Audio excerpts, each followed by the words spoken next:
David's fingers trace the edges of the faded photograph, the paper brittle beneath his touch. The corridor beyond the bars hums faintly, the lights flickering in a rhythm almost like a heartbeat. Footsteps echo far down the hall. "Time's almost up," the guard says, voice low, mechanical. David looks up slowly, eyes calm. "I've been waiting long enough," he replies. His voice is quiet but measured. The guard shifts, uncomfortable. "We're just doing our job." "Doing your job," David repeats, lips tight. "Doesn't always make it right." A pause, the clank of keys. Silence stretches, thick and heavy. David studies the photograph again, a faint smile tugging at the corner of his lips. "You ever think about why it came to this?" the guard asks, almost whispering. David's gaze drifts to the distant flicker of light. "I've thought about it every day, every mistake, every choice, and every person who looked away." The guard swallows, shifting weight. "Not everyone's the same." David's eyes lift, steady and unwavering. "Some are, and some just hide behind their uniforms." Another pause. Footsteps approach, echoing like judgment. The walls seem to close in. David's hand tightens around the photograph. Memories flicker. Small faces, the street corners he'd walked, the nights he'd prayed over two small children sleeping safely. "You ever regret it?" the guard finally asks, voice softer now, almost uncertain. David's reply is a whisper, calm and absolute. "Regret? I regret nothing I did for them. Everything else I've carried silently." The guard exhales. Steps retreat down the hall. The light flickers once more. David leans back against the wall, photograph pressed to his chest, silent. Time stretches. Waiting remains, heavy but steady, as if the corridor itself is holding its breath. The echo of boots returns, heavier this time, deliberate, measuring. David shifts slightly, settling the photograph back into his pocket, his fingers brushing its edge once more. Each step vibrates through the concrete, a metronome counting down what feels like a lifetime. "You ready for this?" the guard asks, stopping just outside the cell. His voice carries the weight of authority, edged with unease. David tilts his head, calm. "I've been ready longer than you can imagine." The guard hesitates. Don't play it calm. You know what's coming." David exhales slowly, the sound soft but firm. "Yes, and yet, nothing changes who I am." A pause. The footsteps resume, slower now, deliberate, as if each echo is meant to remind David of all the choices that led him here. He closes his eyes briefly, memories surfacing, birthdays alone, bedtime stories whispered to empty rooms, the children he raised without complaint. "Does it ever scare you?" the guard asks, voice almost breaking. David's eyes open, unwavering. "Fear isn't a luxury I can afford. Only truth, only presence, and the knowledge that what is unjust cannot last forever." The guard swallows, shifting weight. You think that matters?" "I know it does," David replies softly. "Even in this hall, even under these walls, dignity matters. And the people who care, the people who remember, they'll carry it." The guard steps back, his hand lingering on the keys at his belt. Silence stretches again. David straightens, shoulders squared, the faintest nod acknowledging the invisible weight around them. The corridor waits, heavy and patient, but David's calm presence pushes against it, unwavering, as the next steps of judgment fall into place. The guard steps aside, and the heavy metal bars swing open with a reluctant groan. Beyond them, the warden stands tall, chest slightly puffed, hands clasped behind his back. His gaze sweeps over David like an accountant reviewing a failed ledger, measuring, judging, calculating. "Your time's up," the warden says, voice smooth, controlled, yet sharp enough to cut through the stillness. "No one remembers your good deeds here." David lifts his head, calm. He meets the warden's eyes directly, steady and composed, as if the statement bounces off a wall of quiet resilience. "Perhaps they don't," he says, voice low but unshakable. "But I remember them. And that is enough for me." The warden frowns slightly, caught off guard. He shifts weight, a subtle hesitation betraying the pride he wears like armor. "You speak as if that matters in this place," he says, tone clipped. David's gaze doesn't waver. "It matters to those it always mattered to," he replies. Silence hangs between them, thick, almost tangible, stretching the corridor's narrow width. A faint clatter of keys echoes from down the hall. The warden's jaw tightens. His eyes flicker with irritation, but David remains seated, composed, dignified, a calm that makes the warden's authority seem brittle, forced. "You think your morality shields you from what's coming?" The warden mutters, voice a notch lower, almost to himself. David exhales slowly, letting the silence fill the space. "It doesn't shield me, it defines me, and no one can take that. No matter the walls, no matter the bars, no matter the threats." The warden straightens, a flicker of unease crossing his features. He turns, leaving the words hanging, powerless to touch the quiet strength radiating from David. The corridor hums, the echoes of authority fading, swallowed by dignity. David leans back on the cot, eyes closing briefly. The warden's departing words fade into the corridor's hum, replaced by the faint, distant echoes of a city long ago. He sees them, two small children huddled against a lamppost trembling in the chill. "Here," he whispers, kneeling, offering a worn loaf of bread. The smaller child hesitates, eyes wide, mistrust mingling with hunger. "Eat," David says softly. "It's warm. You'll be safe for now." One of the children wraps fingers around the bread, tearing off a piece, while the other clutches a threadbare blanket, shivering. David drapes his coat over their shoulders, voice low, steady.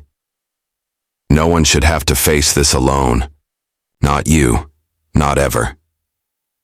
A distant shout echoes from the street, and the children flinch. "I won't let anyone hurt you," David continues, words deliberate, calm. "I promise."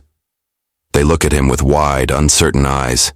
He smiles faintly, kneeling to meet their gaze. "We'll make it. Together." The memory of their small hands gripping his lingers, a quiet warmth in the cold night. The scene shifts back to the corridor. David opens his eyes, the photograph still in his pocket, fingers brushing its edge.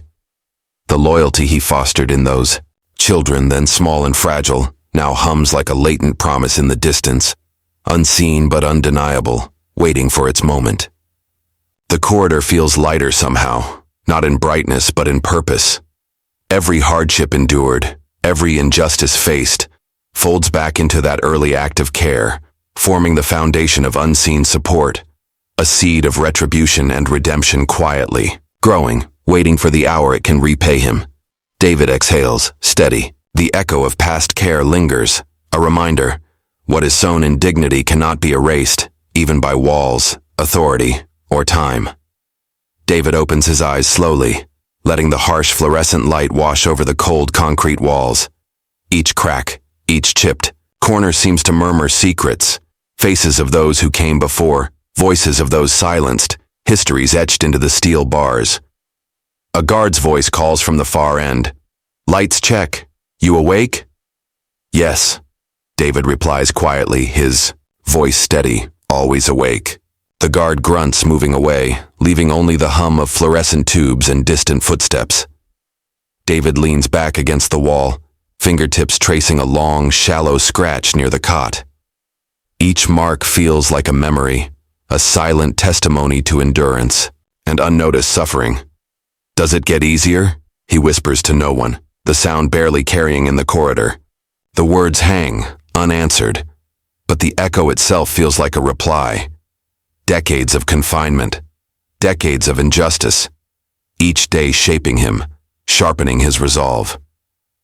David stands and moves to the bars, peering down the hall. His reflection shimmers, faintly in the polished metal, a quiet figure framed by oppression yet unbowed. They think walls can contain more than bodies, he mutters. They can't contain truth or dignity. He glances at the photograph in his pocket, a reminder of promises kept, of loyalty sowed long ago.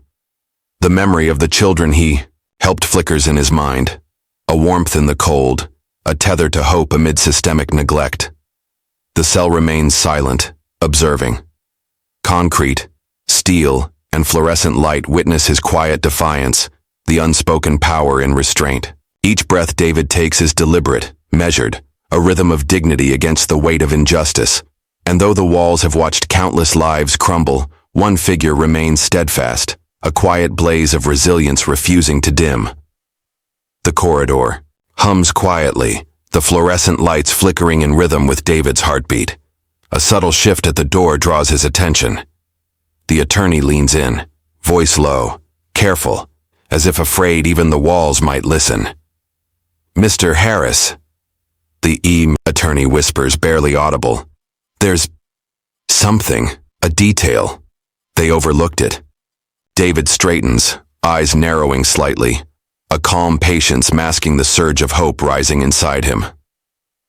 "Explain," he says, voice steady, controlled, though the tiniest edge of anticipation threads through it. The attorney glances down the hall, then back, lowering voice further. "Evidence, witness statements, procedural errors. It could stop this, maybe even reverse it. But it's uncertain. We have a chance." David's gaze drifts to the floor, fingers brushing the cot. A memory surfaces. 2 children, small hands clutching his coat in. The cold streets, promises whispered softly over shared bread. That loyalty, that care, now feels like an invisible ally moving in the shadows of bureaucracy. "And yet," David says slowly, eyes lifting, meeting the attorney's, "nothing is guaranteed." "No," the attorney admits, voice barely a breath. "But it's a start." David exhales, letting the words settle. The cell seems to, hold its breath with him. In that stillness, hope flickers, fragile, trembling, but undeniably present. It hovers in the narrow beam of light, in the quiet between footsteps, in the unspoken possibilities that have quietly aligned outside these walls. He folds his hands over his photograph, calm but alert. "Then we wait," he says softly.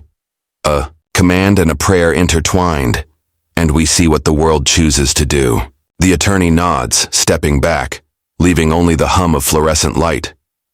The promise of change lingers, a whisper in the still air, a fragile hope threaded through decades of waiting. David sits on the edge of his cot, hands folded over the photograph, listening. The corridor is still. Not a footstep, not a whisper, disturbs the oppressive calm. The faint hum of fluorescent lights fills the void, steady, almost heartbeat-like. A nearby inmate shifts, eyes flicking toward David. Their glance lingers, loaded with recognition, understanding, and a subtle acknowledgement of the weight he carries. Yet no word escapes. Silence here is louder than any accusation, heavier than any outburst. The guard at the end of the hall stops mid-step, as if the tension presses against him from all sides. He clears his throat softly, then moves again. Careful, deliberate. David's gaze meets his for a fleeting moment. Calm, but piercing, and the guard looks away, unease hidden behind mechanical professionalism. "You feel it, don't you?" David murmurs quietly, more to himself than anyone else. The walls listen. The silence measures everything. Every act ignored, every hand that turned away, every injustice sustained. A distant clatter echoes. A tray dropped, a key jangling, yet it barely breaks the quiet. David inhales slowly, eyes tracing the cracked concrete and chipped paint, the graffiti etched by decades of frustration and despair. Each mark tells a story, a ledger of systemic neglect and the endurance of those left unseen. Another inmate glances again, subtle nod barely perceptible. David returns it, a silent understanding passing between them, a small affirmation that dignity can persist, even in a place designed to crush it. The corridor holds its breath. Every quiet step, every pause, every hesitant look becomes a testament.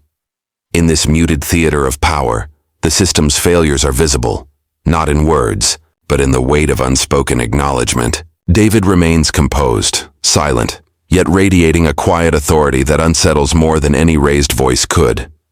David's fingers close gently over the photograph, tracing the edges as if memorizing the past, the promises held within its folds. The corridor hums faintly, each fluorescent flicker marking the slow passage of time. A distant metallic click reverberates, a door unlocking far down the hall. David freezes mid-breath, eyes narrowing, senses sharpening. His pulse ticks in quiet rhythm with the echo. Not a word passes. The corridor seems to hold its own breath. The guard's footsteps pause. "You hear that?" murmurs one inmate softly, almost afraid to speak too loud. David exhales slowly, voice low, but precise. Yes. Something has shifted. Outside these walls. A faint whistle of air through the ventilation carries the sound further, stretching the moment into tension so thick it feels tangible. The photograph rests against his chest, warmth against cold hands, memory of long-past care grounding him.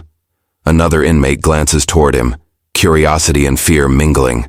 David returns a calm nod, silent reassurance passing between them. A quiet signal that this moment, fragile as it is, belongs to him as much as to the world outside. The distant lock clicks again. Shadows stretch along the walls, a slow dance of anticipation and uncertainty. The weight of decades, the injustice endured, the loyalty silently nurtured all converge into this single, suspended moment. David leans back, calm, controlled, yet internally alive with anticipation. The world outside, he whispers to himself, has shifted. But how? And in whose favor? We will only know soon. The corridor remains still. The photograph presses warm against his chest. The moment stretches, hanging between past and future, between hope and fear, poised on the fragile edge of revelation.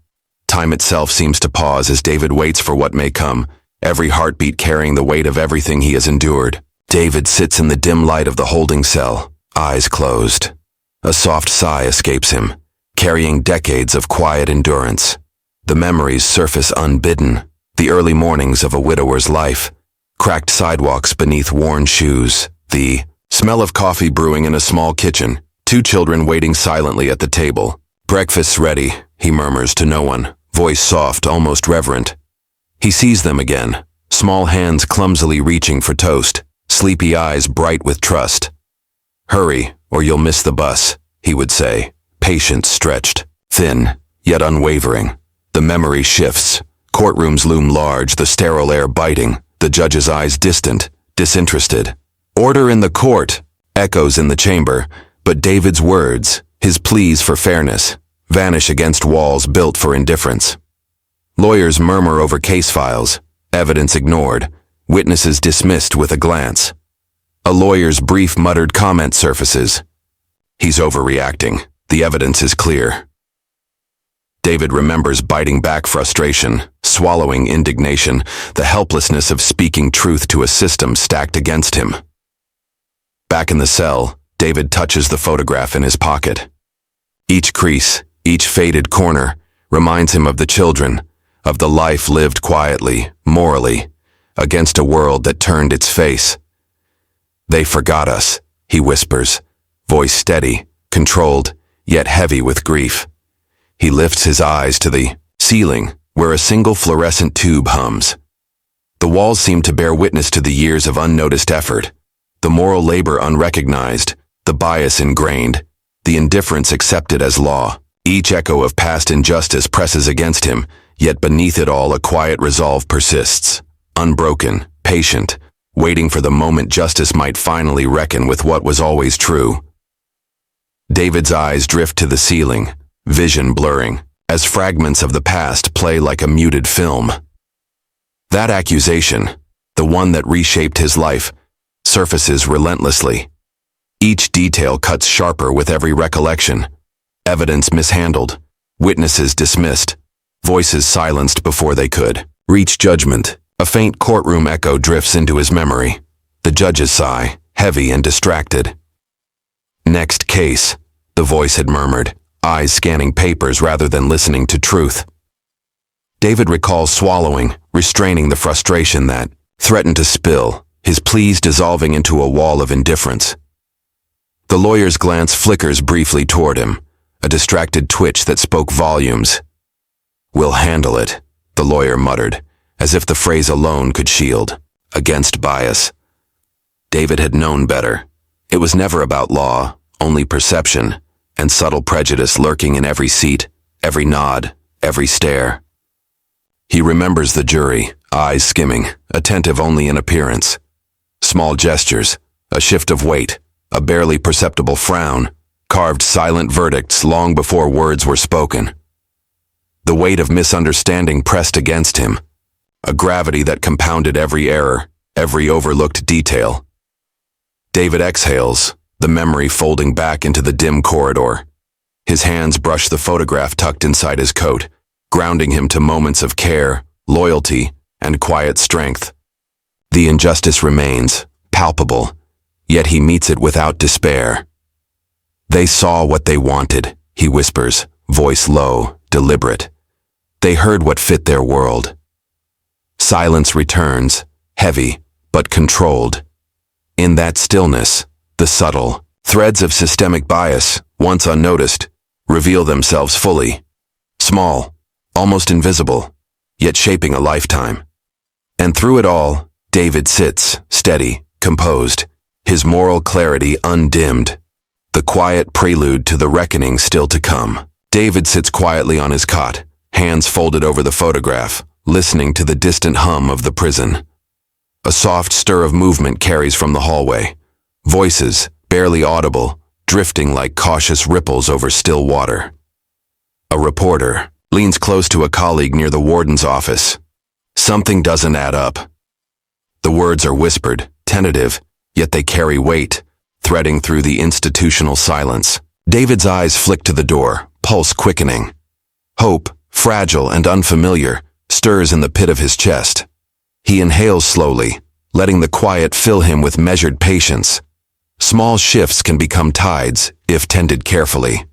Across the hall, a corrections officer straightens, unease flickering across his face. Another glance, a slight hesitation, and he moves past David more softly than usual, the subtle rhythm of power beginning to falter. "Did you hear that?" whispers another reporter, voice low, tension taut. A faint nod passes between them. Rumors ripple outward. The whispers multiply, small cracks forming in the facade of authority that had long gone unquestioned. David closes his eyes, feeling the invisible currents of change. The system, rigid and relentless, shows its first signs of vulnerability. No raised voices, no confrontations, only careful hushed acknowledgments that something is wrong, that truth cannot be buried indefinitely. He opens his eyes, steady and composed, as the whispers reach him. The photograph rests warm against his chest. Loyalty, care, and past acts of justice.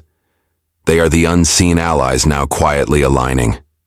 David murmurs softly, almost to himself. Even the walls listen. Even the smallest voice finds its echo. The corridor remains hushed, but something has shifted. The first tremor of reckoning has arrived, subtle, unstoppable, and entirely silent. The door clicks softly behind him as the internal affairs officer steps into the dim office. A single overhead light flickers, casting long shadows across stacks of files. He pauses, hands hovering over a folder labeled with the case name, the one that has haunted David for years. A quiet sigh escapes him, almost involuntary, heavy with the weight of choices deferred, truths ignored. "I can't keep pretending this is nothing," he mutters under his breath, voice strained. The room seems to lean in, silent witness to decades of institutional protection, the unseen scaffolding that upheld the indifferent, shielded the guilty, and punished the innocent. Each file on the desk carries a life altered, evidence dismissed, complaints buried, a ledger of silent complicity. He runs fingers over the top sheet, hesitant, trembling slightly.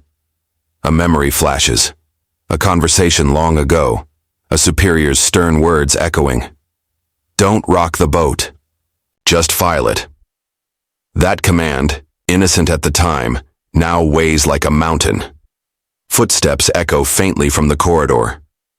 The officer straightens, glances at the door, then back at the files. He opens the folder slowly, scanning reports, witness statements, overlooked details. Each revelation presses against his conscience, demanding acknowledgement, demanding action. He leans back in the chair, exhaling deeply. This could undo everything, he whispers. But in the same breath, there is clarity, a recognition that power built on silence and fear cannot hold forever. The moral collapse that has quietly spread through the institution shows its first signs in this small, hesitant moment. Trembling hands, a soft sigh, and a choice. To finally let truth slip through the cracks, to expose what has long been protected, even at personal cost. The internal affairs officer stands over a stack of dusty files, fluorescent light cutting across yellowed paper. He flips open a folder, eyes scanning long-forgotten witness statements, procedural notes, and overlooked memos. Each page carries the faint scent of neglect, the weight of decades where bureaucracy shielded the powerful and punished the innocent. They ignored everything, he mutters softly, voice barely audible, fingers tracing lines that had been dismissed as irrelevant. Every detail, every plea, gone unnoticed. David's face appears in his memory, calm and dignified, while the courtroom once deafened by bias now feels haunted. The officer exhales, realization dawning. The negligence that protected privilege wasn't just accidental. It was systemic, deliberate in its subtlety. A colleague knocks lightly at the door. "Everything okay?" "Not okay," he replies, keeping his voice low. "I'm seeing it clearly now. All of it." He pauses, absorbing the gravity of truth finally surfacing. The evidence, it's all here, hiding in plain sight. The files whisper across the desk, fragile sparks of revelation ready to ignite. Names of witnesses, minor discrepancies, overlooked testimonies, small details that had been erased by apathy, now carry immense weight. A distant clock ticks. The corridor outside remains quiet. Shadows lengthen across the room, emphasizing the contrast between decades of silence and the first flickers of exposure. He leans back, hands pressed against his forehead. "For so long this system has protected the indifferent," he says, voice low, almost a confession, "and punished those who tried to survive it." The papers before him feel alive, ready to speak, ready to unravel carefully maintained lies. Somewhere in the silence, justice begins its slow, inevitable ascent, ignited by the quiet fury of truths, long overlooked but never truly forgotten. The memory surfaces softly, like sunlight filtering through cracked blinds. David kneels on a cold sidewalk, a torn blanket wrapped around two small children shivering from the night's chill. A loaf of bread, broken into pieces, rests in his hands. "Here," he says gently, offering a piece to the smallest boy. "Eat. You need it." The child hesitates, eyes wide with mistrust, then takes it slowly. Will you stay?" he whispers. David smiles faintly, voice calm but steady. "I'll stay as long as you need. You're safe with me." The girl tugs at his coat, teeth chattering. "We don't have anywhere else." "You do now," David replies softly, his tone carrying more than reassurance. It carries promise, consistency, a moral anchor in a harsh world. "We'll figure it out together."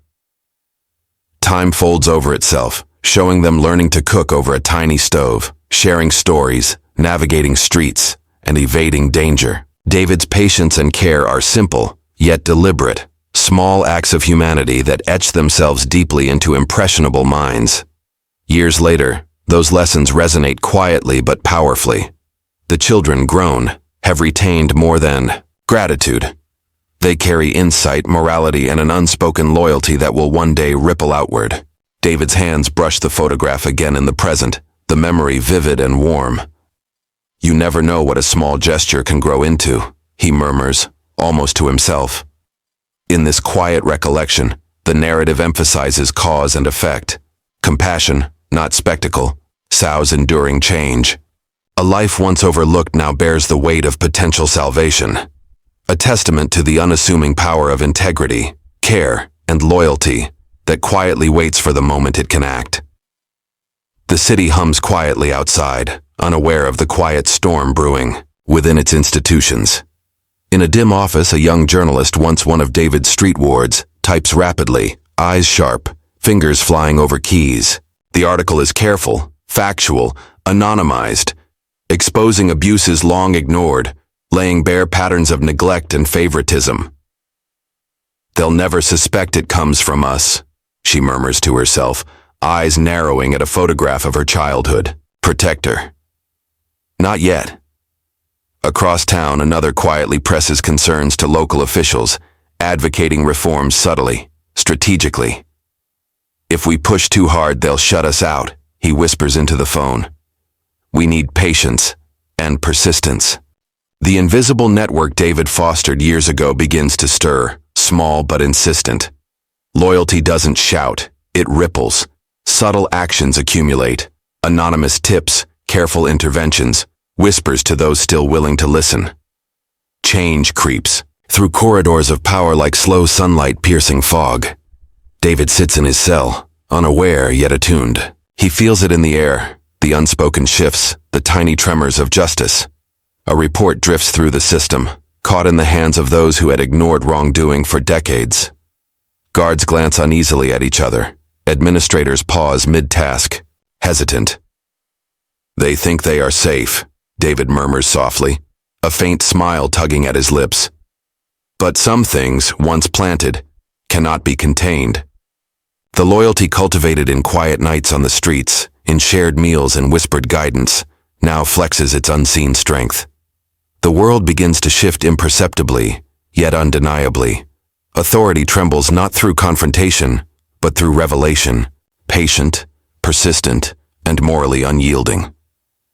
In the shadows, the seeds David sowed decades ago awaken, invisible yet unstoppable, signaling that the reckoning long overdue is quietly, inevitably approaching. David's hands rest lightly on the edge of the cot, fingers brushing the photograph as though drawing strength from its faded corners. Each breath is measured, steady, but heavy with anticipation. The fluorescent light overhead flickers once, then holds, casting elongated shadows across the narrow cell. A guard pauses outside, keys jangling softly. Everything ready, he mutters to the colleague beside him, voice low but deliberate. Neither glances at David.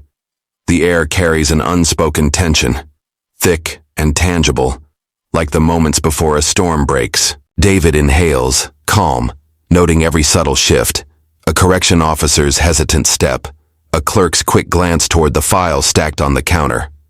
Procedural errors, long buried, have been uncovered, minute oversights, small deviations from protocol, yet they now bear the weight of salvation. Inside, David whispers softly, more to himself than anyone else. This could change everything, or nothing at all. His eyes settle on the corridor beyond the cell, imagining the world outside teetering between justice and finality. Down the hall, a low murmur of conversation passes between officers, careful, deliberate. Did you see this? One voice questions, a hint of uncertainty threading the tone. It could delay everything. David's heart tightens, but he remains still, composed. A pause stretches each second a taut wire. The photograph in his hands feels warmer than the cold cell, a reminder of past loyalty, past care, and the unseen forces now quietly moving in his favor. The execution looms like a dark tide, but procedural cracks and patient, unseen loyalty ripple outward. Guards shift subtly, whispers flutter, and time itself seems suspended, holding its breath for the moment when life, law, and morality will intersect. The The cell door creaks almost imperceptibly, a soft disturbance in the heavy silence. David's eyes lift, attentive but measured, as his attorney leans close, voice barely above a whisper. "There's a detail," the attorney murmurs, words fragile, deliberate. "Something overlooked. Could delay the process. Maybe more." David tilts his head, listening, letting the stillness absorb the significance.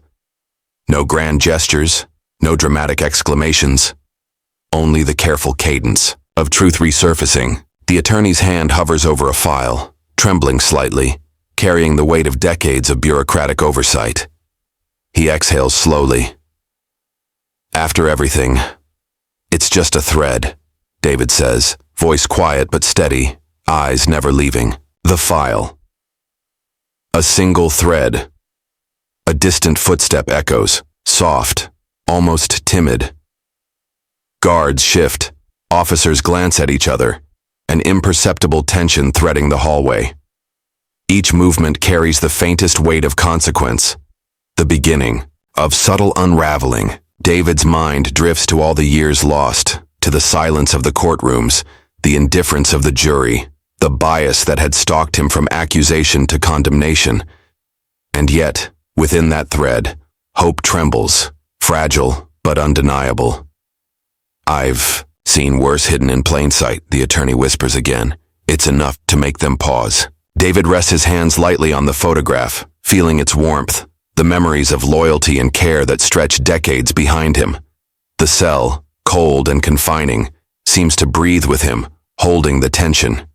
Suspended between despair and possibility, the world balances on that small revelation. One detail, almost invisible, now threatens to shift fate, to pierce the armor of systemic oppression. And for the first time in years, David allows himself the quiet recognition. Salvation might arrive, and justice, however delayed, could still be his. The hallway hums with quiet unease. Guards shift in their boots, hesitant, exchanging fleeting glances. A clerk leans against the wall, whispering just enough for the colleague beside him to hear. "Did you see the memo?" They're reviewing the old files. David sits on his cot, calm, observing the subtle tremors of change. Each hesitant look, every whispered word, is a ripple across the still waters of a long-protected institution. Nothing dramatic, no raised voices, just the slow unspooling of authority that had seemed unshakable. An officer mutters under his breath while reviewing paperwork, fingers pausing mid-note. I don't think we should ignore this anymore." The colleague nods, face pale, realization dawning that silence no longer shields them. David inhales quietly, feeling the momentum shift. Years of negligence, of systemic favoritism, of ignored injustices, now meet a faint but insistent resistance. He closes his eyes for a moment, imagining the chain reaction of small actions gaining strength. Outside the warden's office, whispered rumors flow like currents through an undercurrent of fear. Microaggressions once invisible now surface. A sneer replaced by a hesitant pause, a dismissive gesture met with scrutiny. Each tiny disruption chips at the facade of privilege, almost imperceptibly, yet irreversibly. A faint sound, a door closing, a pen dropped, draws attention. Colleagues glance at each other nervously, the weight of oversight pressing down. Power structures, rigid and unyielding, begin to quiver. David opens his eyes, steady and composed. The momentum is quiet, but unstoppable. Without confrontation, without spectacle, the system itself begins to bend under the subtle pressure of truth, loyalty, and patience. Justice, long deferred, rises gently, insistently, like the first light of dawn spreading through a city that had long slept in shadows. The room is still, the hum of cameras the only background noise. Reporters lean forward, pens poised, eyes darting to the podium where evidence is arrayed like quiet testimony. David sits slightly apart, composed, hands resting lightly in his lap. His calm presence radiates confidence born of endurance. A murmured question drifts from the back. Is this legitimate? A colleague nods subtly, eyes wide, acknowledging that what is unfolding cannot be dismissed. Across the room, the antagonist shifts uneasily, glancing at the stack of documents, the photographs, the testimonies now displayed. This can't be right, they mutter under breath, voice fractured, fingers twitching. The veneer of authority falters as cracks of accountability appear. David's attorney steps forward, presenting carefully curated evidence. These records previously overlooked show clear discrepancies. Testimonies ignored, procedures bypassed, justice denied, she says, voice steady, deliberate. Each word lands like a measured strike, silent yet piercing. The audience leans in. Cameras click softly, catching the subtle reactions. Journalists exchanging astonished looks, spectators stiffening, and officers whispering behind clipped hands. David allows himself a brief inward reflection. Decades of loyalty, care, and patience converge in this room. The power that once seemed unassailable begins to tremble, not through anger or shouting, but through clarity, exposure, and the undeniable weight of truth. The antagonist swallows, attempting composure, but the tension is palpable. A bead of sweat slides down a temple, hands gripping the podium nervously. Silence hangs, heavy and almost sacred. In this moment, the courtroom itself seems alive, suspended, between judgment and revelation. Every eye is fixed, every breath held, as justice, long delayed but relentless, begins to pierce the shadows of decades-long neglect. The room hums with restrained energy. Cameras swivel as screens flicker to life, displaying photographs, hand-scrawled notes, and grainy video clips. Each image, each frame, carries the weight of decades-long silence, moments once dismissed now. Commanding attention, a journalist leans toward a colleague, voice low. "I can't believe this." "It's all here." David sits quietly, hands folded, eyes steady. He watches reactions, subtle shifts, pale faces, hesitant nods. The quiet power of truth radiates through the crowd, an invisible force dismantling the authority that once felt untouchable. From the back, a witness whispers, "I never thought they'd see this. Not like this." The antagonist's hands clench, trembling slightly, as evidence scrolls across the screen. Their gaze flickers, faltering, trying to mask the rising panic. This can't be happening. They mutter under breath, voice tight, a short pause. They're exaggerating, they add almost to convince themselves. A camera zooms in on a photograph. Young faces, cold streets, acts of care once unnoticed. The audience exhales softly, the weight of suppressed injustice pressing into consciousness. Colleagues exchange uneasy glances. Whispers ripple, and the subtle collapse of a long-protected facade begins. David allows himself a fleeting smile, restrained, yet resolute. No shout, no dramatic gesture, only the calm acknowledgement that truth, once buried, can act with quiet insistence. The murmurs grow. Observers lean in, absorbing small but undeniable facts. The room tilts gently toward reckoning, not through confrontation, but through the relentless, subtle power of revealed reality. In this suspended moment, justice moves quietly, insidiously, and irreversibly, proving that even the smallest suppressed details, once illuminated, can dismantle the strongest walls of privilege. The murmurs spread like a soft current through the room. A journalist nudges a colleague, voice low. "This changes everything. They can't ignore it now." The other nods, eyes wide, pencil hovering over notepad, capturing every subtle reaction. David remains composed, hands resting on his lap, eyes scanning the crowd. He notes the slight stiffening of officials, the hesitant movements of staff, who had long felt untouchable. No dramatic gestures, only the quiet, almost imperceptible tremors that signal authority starting to buckle. The judge shifts in his chair, brow furrowed. "These records," he murmurs, more to himself than anyone else, voice tight with unease. A pause stretches, heavy and deliberate. The weight of truth presses against the carefully maintained structure of control, invisible yet undeniable. From the back, a camera. Operator whispers, "Everyone's noticing. They can't act the same now." Another nods, careful, aware that the tide is turning. Each whispered word, each subtle glance becomes part of a growing collective awareness that injustice cannot remain hidden. The antagonist's lips tighten, jaw twitching, fingers drum nervously on the podium.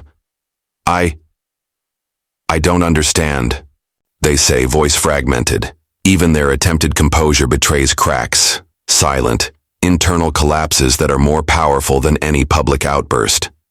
David allows himself a quiet exhale, steady and controlled. Around him, tension ripples through the room like waves, small gestures accumulating into a force that no single voice could contain. The audience, the press, the officers, all absorb the implications. In these whispered shocks, the foundations of privilege quiver. The room holds its breath, suspended between disbelief and awakening, as authority begins to falter silently, and the long-suppressed power of truth quietly rises. The room seems to narrow around the antagonist. Every measured breath feels heavier, every heartbeat louder.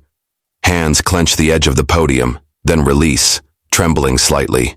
Sweat beads along the temples, tracing silent lines of panic. I didn't know. The words slip out, fractured, unintentional, and hang in the charged air. No one shouts, no one cheers, yet the impact is immediate. Authority, once unquestioned, trembles visibly under the weight of revealed truth.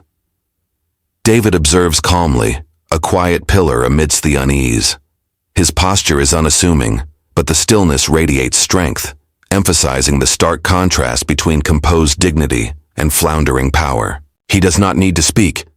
The room itself seems to lean toward him, absorbing the tension of an unraveling figure.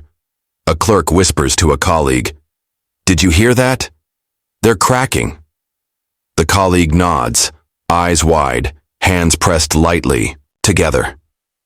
The murmur spreads, soft but potent, carrying the subtle message that control is slipping. Slowly, but irrevocably. The antagonist swallows, lips tight, voice faltering again. I tried to follow. The procedure. The words trail off, meaningless without conviction. Each fragment exposes the years of arrogance and the fragile construction of dominance built on fear and compliance. David's gaze does not waver. Inside, he reflects on the long path here, the silent loyalty of those he once cared for, the painstaking patience of justice creeping forward. The contrast between inner resolve and external collapse is palpable, and the audience feels it, sensing the quiet but total dismantling of power. The room breathes collectively, tension unbroken but shifting. Authority has not fallen with a bang, but with the silent, inevitable gravity of truth. The falter is small, almost imperceptible, yet devastating, marking the beginning of a collapse that no denial can stop. David's eyes meet the antagonist's, steady and unwavering. The room feels suspended, each second stretched by the quiet tension. The air is thick with unspoken judgment, yet David does not raise his voice. "You always knew. You just didn't care," he says, calm, deliberate, letting the words land like carefully placed stones in a pond, each ripple visible to all around. No accusation, no anger, only measured truth. The antagonist blinks, swallowing. Words fail. The face that once commanded obedience now betrays confusion, disbelief, and an internal collapse that no mask of authority can hide. Fingers twitch nervously, lips part and close, and a subtle tremor runs through their posture. Around the room, observers shift. Journalists scribble quickly, capturing expressions and reactions. Officers glance at one another, hesitant, as though recognizing the moral reversal occurring silently before their eyes. Even the judge leans back, brow furrowed, noting the rare clarity of composure in the face of public exposure. David's hands remain folded, relaxed, a quiet contrast to the flailing motions of the antagonist. Inside, he recalls the years of Care, the quiet acts of loyalty that have now converged into this single moment of moral authority. Every suppressed injustice, every overlooked plea, every quiet act of decency resonates through his composed posture. The room holds its breath as the antagonist's collapse deepens. No one intervenes, no one interrupts. The weight of integrity, subtle yet unassailable, dominates the space. Power, once falsely maintained through intimidation, crumbles under the gentle insistence of truth and restraint. David exhales softly, a gesture unnoticed by many, but felt profoundly by those attuned to dignity. In this quiet, measured authority, justice does not shout.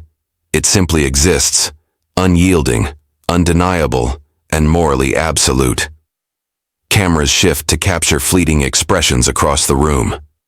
A journalist grips a notebook, knuckles white, pen paused, mid-scribble as the implications sink in. Another murmurs to a colleague, I didn't realize how long this went unnoticed. Family members in the audience blink, mouths slightly agape, processing decades of injustice laid bare. Their quiet astonishment contrasts with the subtle pride swelling in their hearts, the recognition of truth finally surfacing. An officer leans back in his chair, exchanging a glance with another. No words are spoken, yet the silent acknowledgement passes between them. The structures they once upheld are faltering, fragile under scrutiny and moral clarity. David's presence remains composed, a steady center in a room now vibrating with restrained tension. He watches these micro-reactions, understanding the ripple effect his quiet dignity and the unveiled evidence have set in motion. Each glance, each whispered conversation, each minor shift in posture becomes a signal that privilege and arrogance are no longer unchallenged. A colleague mutters under breath, "They can't pretend anymore." Another nods slowly, eyes narrowing with reflection, realizing that the walls protecting authority have begun to thin. Narration threads through these details. Small gestures accumulate, forming a wave of awakening that moves imperceptibly, yet irrevocably. Observers, once passive, are now attuned to the moral realignment occurring before them. The audience, both within the room and through media coverage, absorbs the subtle changes, aware that systemic complacency is beginning to fracture. In this moment, social awareness grows without shouting or confrontation. Privilege wavers, allies hesitate. Collective conscience stirs, and in the quiet of these faces, the weight of long-suppressed justice begins to register, slow but unstoppable. From the back of the room, two figures step forward, no longer the trembling children of David's memory, but adults carved by resilience. Their voices, though steady and brief, cut through the silence like measured strikes of truth. "We remember." The words hang in the air, simple yet unshakable, tethering the present to a past few dared to acknowledge. A second voice follows, just as deliberate. "We witness." The statements are short, but their impact is immediate. Journalists' pens scratch furiously. Cameras lean closer. The antagonists shift uneasily, their carefully constructed certainty cracking under the weight of lived testimony. Narration lingers on the contrast. Years ago, David had given bread and blankets to two frightened children. Now they return not with tears or vengeance, but with loyalty transformed into resolve. The poetic justice is sharp. Compassion offered, in shadows, has ripened into strength now displayed under unrelenting light. One of them produces a folder, documents gathered over years of quiet persistence, exposing neglected truths piece by piece. Not a shout, not an outburst, just steady delivery of facts that peel back the veneer of authority. Their composure mirrors David's, echoing the calm power he once modeled when survival seemed impossible. The crowd reacts in hushed awe. A whisper spreads. They were the ones. He saved them. Recognition ripples, weaving David's past sacrifice with the present revelation. The loyalty he planted decades ago now blooms into undeniable evidence, weaponized not with violence, but with dignity. Narration closes softly. Redemption does not arrive in spectacle, but in the quiet actions of those once overlooked. The forgotten now returning as witnesses, the powerless now reshaping the course of justice. The courtroom stills, its silence, pierced not by words, but by symbols that speak louder than testimony. A shaft of sunlight slips through tall windows, cutting across the room like an uninvited truth. Dust motes glimmer in its path, suspended in air, as if time itself has paused. To bear witness, on the evidence board, among files and photographs, a pair of faded children's drawings is pinned. Crayon strokes, crude houses, stick figures holding hands, a sun with wide rays, artifacts from years past, now elevated to the status of testimony. The crowd stares, murmuring quietly, recognizing in those simple sketches the humanity long stripped from legal proceedings. Slow motion lingers on these details. The trembling hand of a reporter lowering a pen, the subtle shift of a guard adjusting his stance, the quiet inhale of a juror suddenly touched by conscience. These gestures, fragile yet telling, unravel the sterile facade of the courtroom. Where once walls represented judgment and indifference, they now tremble with reminders of compassion and memory. David sits quietly, his face bathed in the sunlight, the drawings reflected faintly in his eyes. Narration highlights the symbolism, not victory through confrontation, but vindication through fragments of the past reassembled. The sterile machinery of justice is pierced by echoes of love, loyalty, and survival. The antagonist looks away, unable to meet the gaze of a world now awakened to the human cost of indifference. The silence grows heavier, layered not with fear but with moral clarity. Narration closes softly. Moments, not verdicts, define justice. And in symbols, drawings, light, gestures, truth reveals itself more powerfully than any ruling could declare. The sunlight fades slowly across the courtroom floor, leaving behind a stillness that feels almost sacred. After the drawings, the testimonies, and the unveiled truths, no one dares to speak. The silence stretches, not empty, but heavy, filled with a collective recognition that cannot be undone.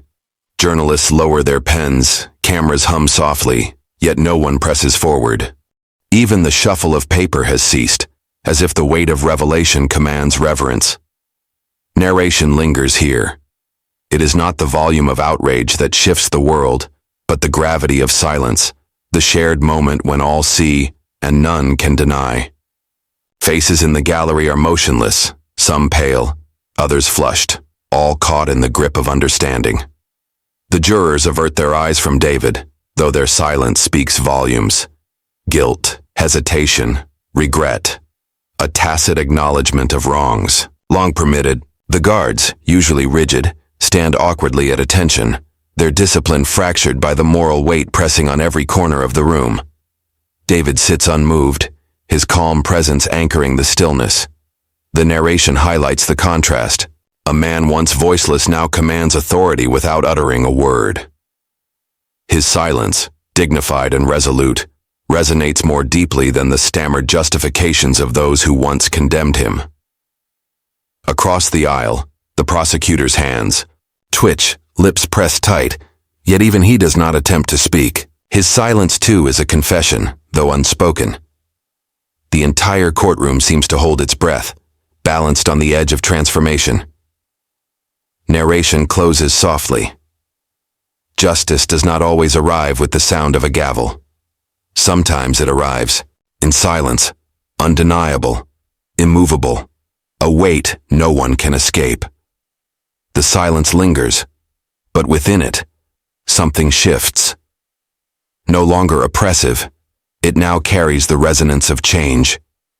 David's steady gaze holds the room, unflinching, calm, and resolute. His eyes, once ignored in dim corridors and dismissed in crowded courts, now command attention without demand.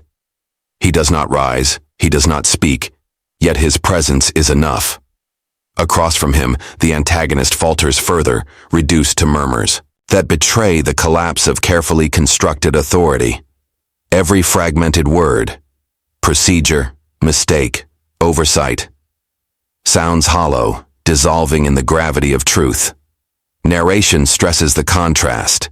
Arrogance that once dictated, Lives now shrinks before quiet dignity. The audience feels it too. Journalists glance at one another, recognition dawning. Family members clutch hands, their silent tears a testament to decades of endurance. Even the guards, once indifferent, shift uneasily, as though aware they are, witnessing not merely a legal unraveling, but the moral exposure of a system that failed. Flashbacks ripple briefly in narration. David walking children across cracked sidewalks, offering meals with weary hands, sitting through hearings where no one listened. All of it culminates here, in this moment, where his integrity shines, brighter than any verdict. The triumph is not loud. It does not roar or demand. It whispers, steady and undeniable, carried in the poised weight of David's gaze. The loyalty repaid by those he once sheltered, the truths unearthed by forgotten files, the whispers that grew into evidence, all converge into a quiet victory that no power can dismiss. Narration closes with finality. The system had bent under the pressure of truth, dignity, and moral courage. For the first time, David's silence was not neglect, but triumph. The courtroom dissolves behind him, its silence replaced by the open air. David steps forward slowly, as though each movement carries the weight of decades. The door creaks shut, and for the first time in years, no bars, no locks, no chains dictate his rhythm. Sunlight spills across his face, warm and startling, almost unreal. He pauses, letting the rays linger on his skin, absorbing the proof that freedom is no longer a dream whispered in shadows, but a reality beneath his feet. The air feels different, sharper, lighter, alive. Every breath fills his lungs with the weightless contrast of liberty, though prison lingers in his bones. The hum of traffic in the distance, the rustle of leaves against pavement, even the faint chatter of strangers, all of it rings with a vividness forgotten through years of confinement. Narration draws the contrast, walls that suffocated replaced by a horizon that stretches beyond sight. David walks, each step careful yet firm, as if relearning how to exist in a world not defined by concrete blocks and metal gates. Passers-by glance his way, some offering hesitant nods, others stopping in silence. No one speaks loudly, yet the acknowledgement in their eyes carries weight, respect, recognition, the subtle power of witnessing survival against injustice. Flashbacks of prison mornings surface briefly, meals prepared with tired hands, the echo of doors slamming shut, the endless monotony of time denied. Now, each moment outside becomes its counterpoint. The sun warming his back, the open street ahead, the unmeasured ticking of freedom. The narration settles softly. Every breath David takes now is more than air. It is proof. Proof that dignity endured, truth surfaced, and survival itself has become victory. The streets unfold like half-forgotten chapters, each corner pulling at memory's threads. David moves slowly, as though his presence must reacquaint itself with the world he left behind. The playground comes into view, rusted swings creaking in the wind, their hollow arcs echoing laughter that no longer lingers.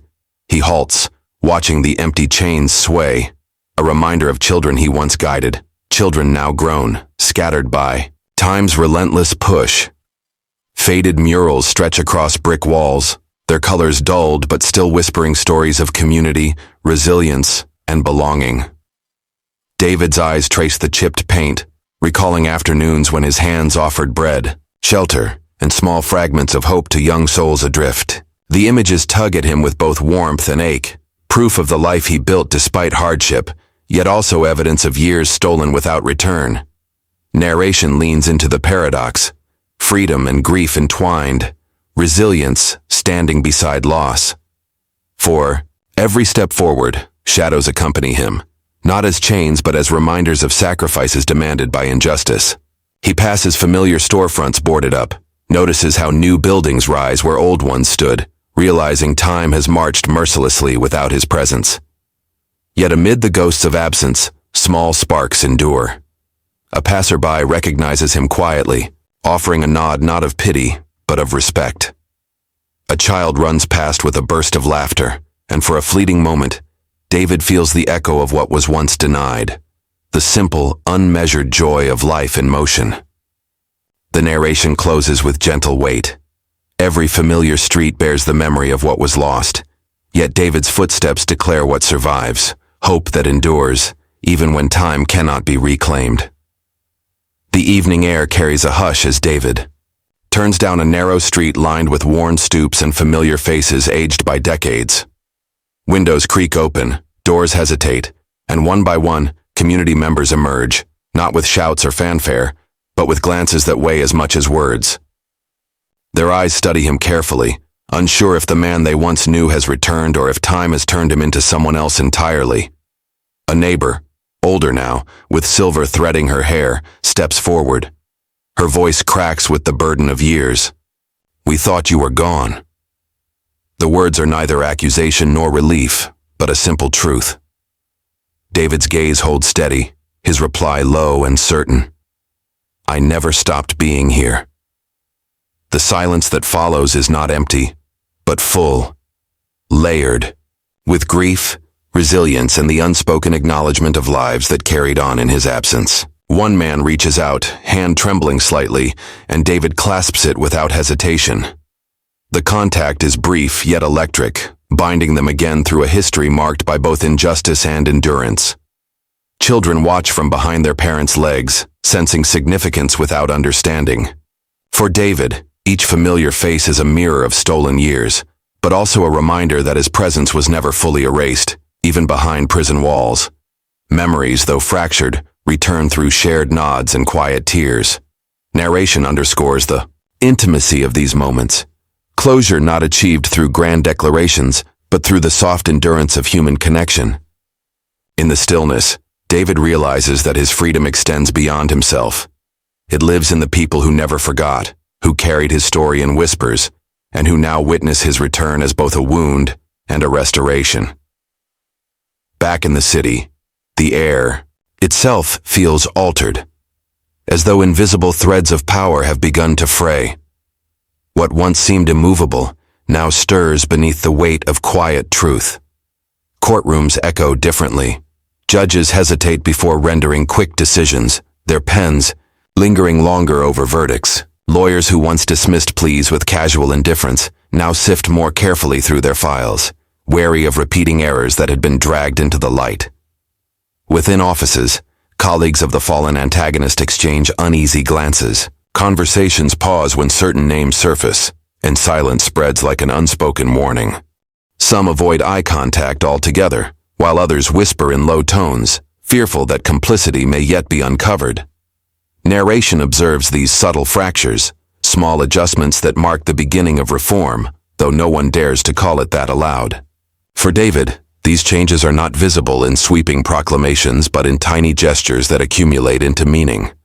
A guard greeting him respectfully in public, a clerk pausing to offer assistance without judgment, strangers meeting his eyes instead of averting them.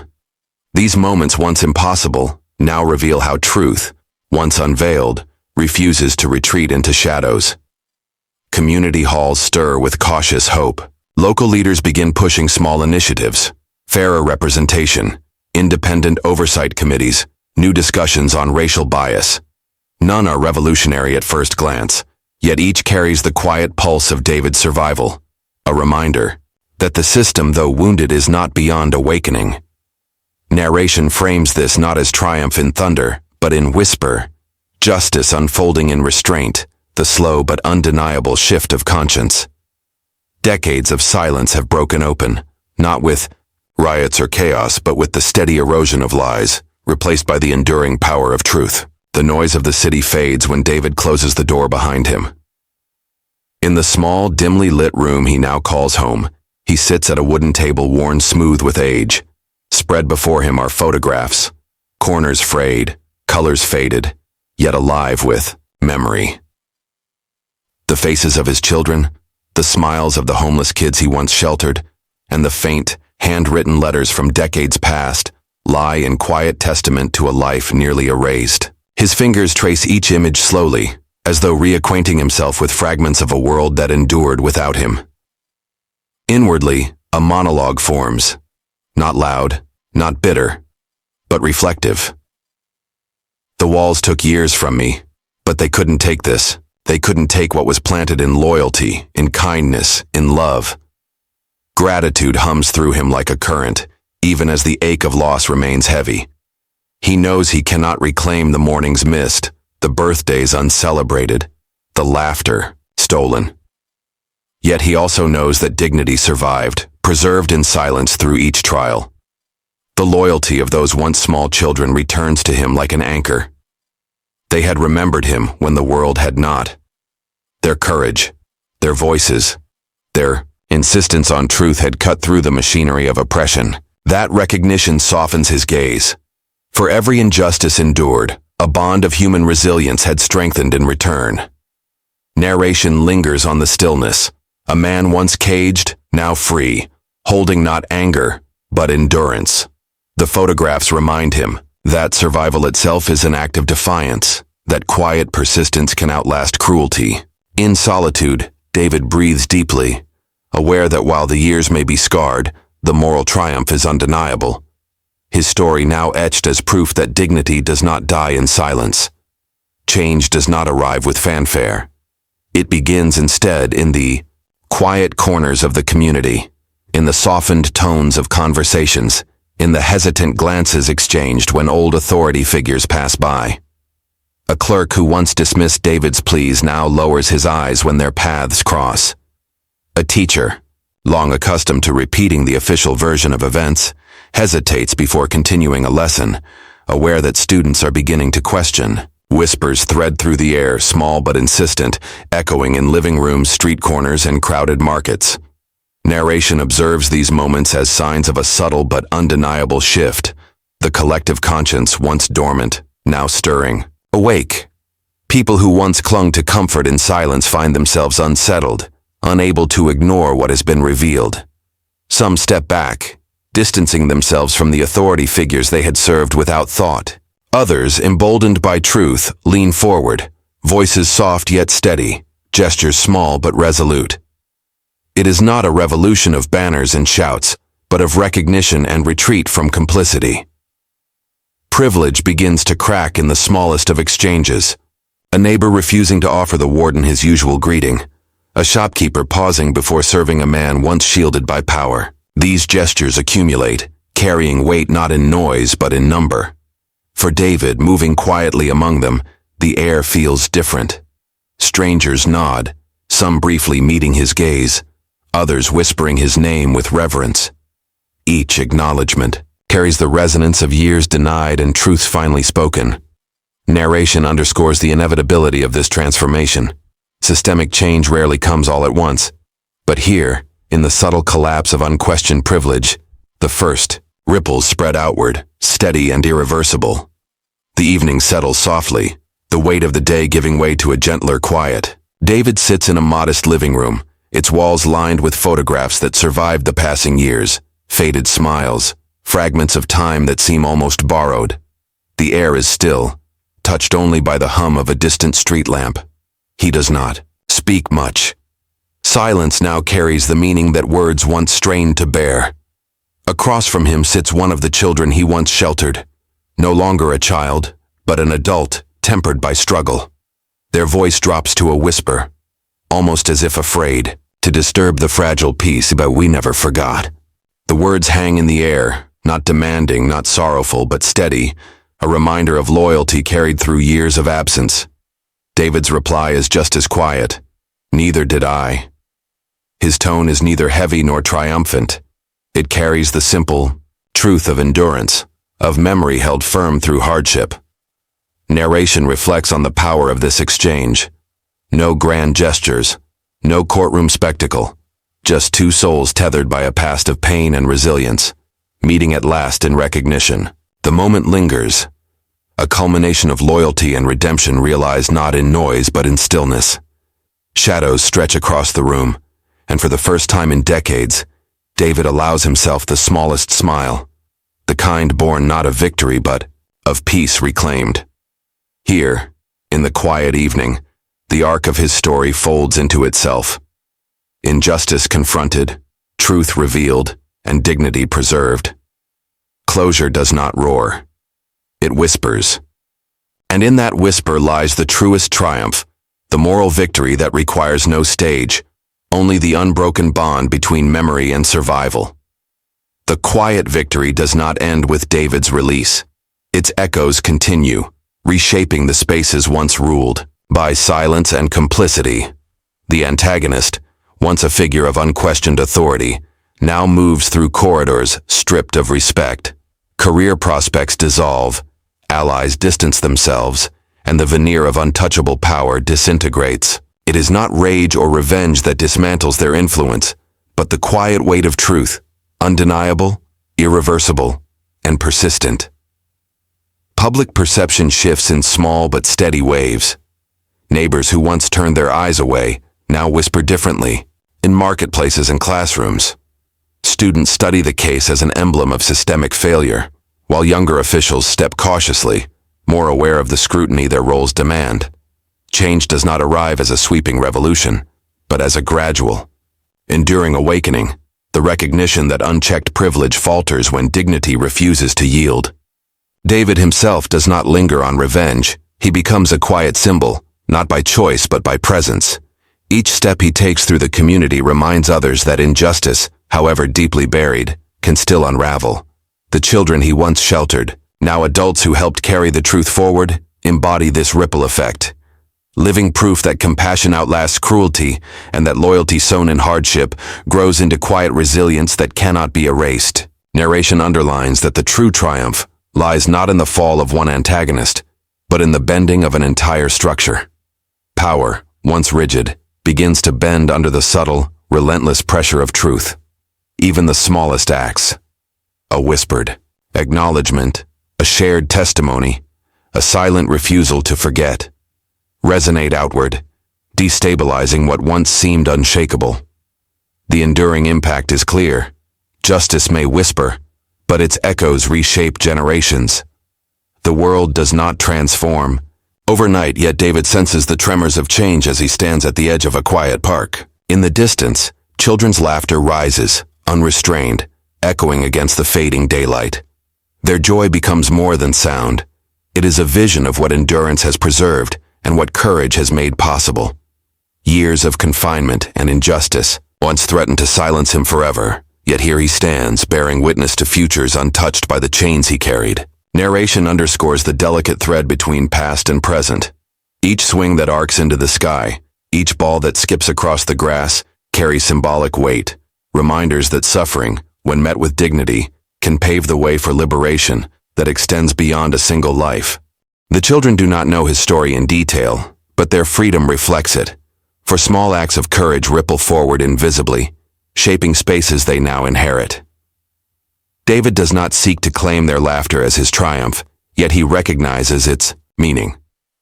He sees continuity in their play, a stark contrast to the shadows of his past, and in that, a quiet validation. What was stolen from him has not been stolen from them. His survival, his refusal to surrender to silence, has secured a fragment of justice that now lives on in their unknowing innocence. The camera lingers on David's steady gaze, his posture calm, his presence almost a silhouette against the fading sun. Narration ties his journey to a universal truth. Change rarely erupts in noise, but grows slowly, carried forward by memory, resilience, and the courage of ordinary acts. The scene closes not on David's loss, but on possibility, a quiet, enduring reminder that the future can be different. The park fades into dusk, and David finds himself seated alone on a worn bench, the laughter of children drifting into the background like a fading melody. The quiet is not empty, it is layered with memory, with voices of the past that will never fully leave him. His gaze lingers on the horizon as thoughts unfold inwardly, steady but heavy, each word carrying the weight of decades endured. Some debts of the heart never fade, he admits silently. The years taken from him cannot be returned. The faces lost to time will never be recovered. The ache remains, a constant reminder of the system's cruelty, of society's complicity. Yet beneath that ache lies something sturdier, something unbroken. His mind turns again to the children who once clung to his kindness and later returned it, transformed into loyalty and courage. Their endurance, Their belief in him became the thread that stitched his life back together. But justice finds a way, quietly, eventually. The words echo inwardly, neither bitter nor triumphant, but resolute. Justice was not loud, not swift, and not absolute, but it came, as steady as water wearing down stone, as inevitable as dawn after the longest night. Narration underscores this final moment. Truth does not erase suffering, yet it redeems it. Dignity cannot undo loss, yet it transforms it into strength. David breathes deeply, the evening air cool against his skin, carrying with it both closure and continuity. The camera pulls back slowly, leaving him silhouetted beneath the last traces of twilight. What remains is not spectacle, but impression, the enduring sense that resilience, carried in silence, shapes the world more powerfully than noise.